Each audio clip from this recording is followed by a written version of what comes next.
अहो रामगिरी बंगल्यावर साप निघाला, उद्या मुख्यमंत्र्याला चावला असता तर काय झालं असतं?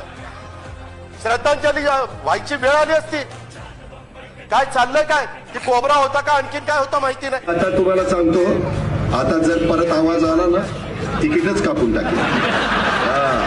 अजित पवार म्हणतात मला बाद झाला लाड, आवाज करायचा नाही. आधी तर तुमचे ते गिरीश महाजन म्हणले आता बारामतीलाच येतील, हे बारामतीला दाखवतो. बारामतीला अशी कशी आहे की आता हर्षवर्धन पाटील त्याला तर काय कळतं का नाही कुणाला माहिती.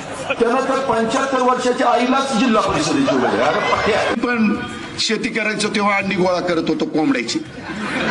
आता ती सांगू मी कोंबड्याची अंडी गोळा करत होतो. काय करायचं का? चाय पे चर्चा, मन की बात. कशाची चाय पे चर्चा? शेतकरी मालाला लागलं कसलेलं चाय पे चर्चा. आम्ही जसा आमदार आहे तसा एक भाजपचा आमदार आहे आणि त्याने एखाद्या मुलाला मुलगी आवडली आणि तिनं नकार दिला तर आम्ही तिला पळून आणून तुम्हाला देऊ. त्याच्या काय बापाच्या घरचं आहे काय?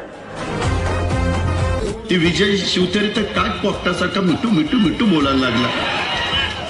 अरे विजय शिवतरे, तुझं बोलणं किती, तुझा आवाका किती, तू बोलतोय कुणाबरोबर, तुला यंदा दाखवतो तू कसा आमदार होतो ते बघतो. अख्ख्या महाराष्ट्राला माहितीये, मी जर एखाद्याला ठरवलं आमदार नाही करायचं तर कुणाच्या बापाला ऐकत नाही. मी आणि माझा चुलता ह्याच्यात जमीन आसमानाचा फरक आहे. साहेब सबुरीने घेतात, मी वेगळ्या पद्धतीनं घेईल. म्हणजे काय, आम्ही पण माणसं आहेत ना. तुम्हाला जसं तुम्ही तुमच्या क्षेत्रामध्ये काम करत असताना आम्ही पण आमच्या क्षेत्रामध्ये काम करत असताना आम्हाला काही भावना बिवना आहेत का नाही?